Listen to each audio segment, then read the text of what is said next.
What are we doing, Dad? Buying some appliances for the brother-in-law and the sister-in-law. We're getting them a washing machine and a refrigerator. Because theirs are old. It's broken. Like, it doesn't really get cold and the washer is So, broken. this is actually my husband's idea to get my family a new washing machine and a new refrigerator kasi our washer is broken and the refrigerator doesn't really work anymore. I mean, it still works but it would take days for a food to get frozen after putting it in the freezer. So, hindi na siya, parang masisira yung pagkain mo eventually. So, mahina na yung pandinig, panlamig, basta oy. So we went to our local appliance store to pick new washing machine for them and we found this automatic LG washer. It takes 8 kilos of laundry and we are actually trying to ask for discount sa manager since we are buying both cash. Pero alam niyo ba yung discount? 100 pesos. Oy, nagpa-discount pa sila. So, we actually decided just to get a bigger fridge. Yung kabila sana yung kukunin namin but we learned that the big one uses less electricity. So, it's double door.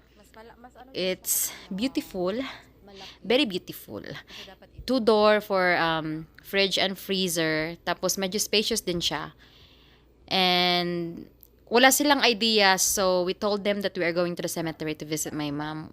Well, we went, but we went to the appliance store first. And while we are eating, the truck came to deliver the appliances, and my brother did not have any idea, so his master... Actually, everyone don't have a clue. And then my brother was so focused on buying soft drinks para nga may mainom na kami kasi kumakain kami ng lechon. And they are saying na, oh, it's the neighbors. Yeah, they're delivering it to the neighbors. But why are they like in front of our house?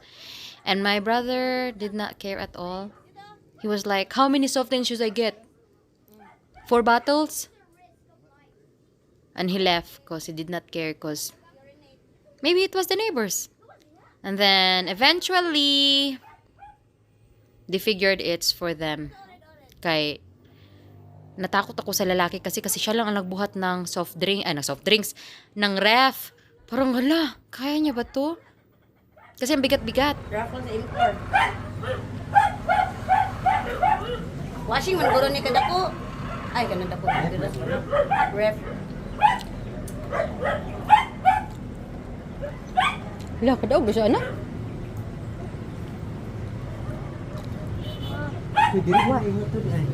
Hoy! Hoy, bayot mo! Nag-videoan ka na siya, oh! Ano?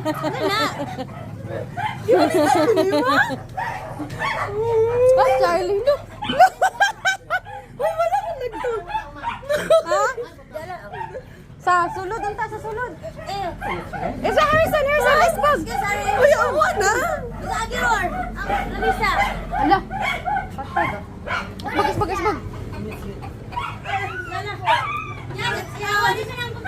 Ay, doko ba? Lingkod pa gamay, lingkod pa gamay. Okay, lingkod. Okay, dito. Magkaon na sila. Pisti. Aw. Magkaon na sila. Lipay ko siya. Dili kayo! Wala ko na to! Ay, makapalis ito eh! Lakas mag-yun. Sa CR! Diyan lang. Ay, pag ano lang, pag-uplin. Abihan, manggod na. Ah, gani. Uy, gipalitan. The napkin is here. Pastilan. Oh. Salamat. Kagugap putat inside ka. Ay, pwede na ka masunod yan. Ikaw impasan ha? Ano yung kay story yan? Ha? Sa rapol. Kung sa karantin. Overtime lang gug ka. Double door. Yabi ba? Ay, di na nyo ka mamalaw. Ay, di na ka mamalaw. Orange na bag. I did not expect. They're like, yeah, that's the neighbor. Thank you so much, bro.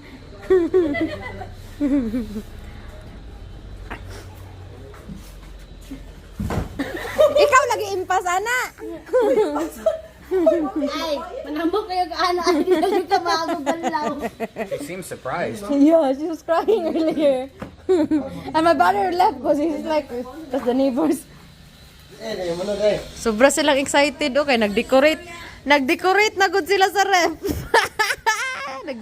Nag-decorate na good sila. Oh, naglagay ng mga magnet. Tapos sinaksak na nila. Tapos, alas 10 ng gabi, maglabada daw yan siya ngayon. Basta na yun yung mga labunan. Ang bidan na. Char lang. Kung dawat akong labada, tag 30 ang kilo ha. Tanggap na kami ng labada, guys, kay pangbayad sa kurente.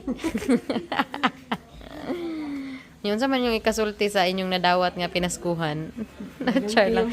Hindi mo ka maigo sa kamera, uy. Salamat, sir. English in English. Thank you very much, bro. We not expect this kind of gift. Ikaw, John. Ano sa English, John? Ba't sulti na yun? Sige na yun. Thank you so much, bro. Ah!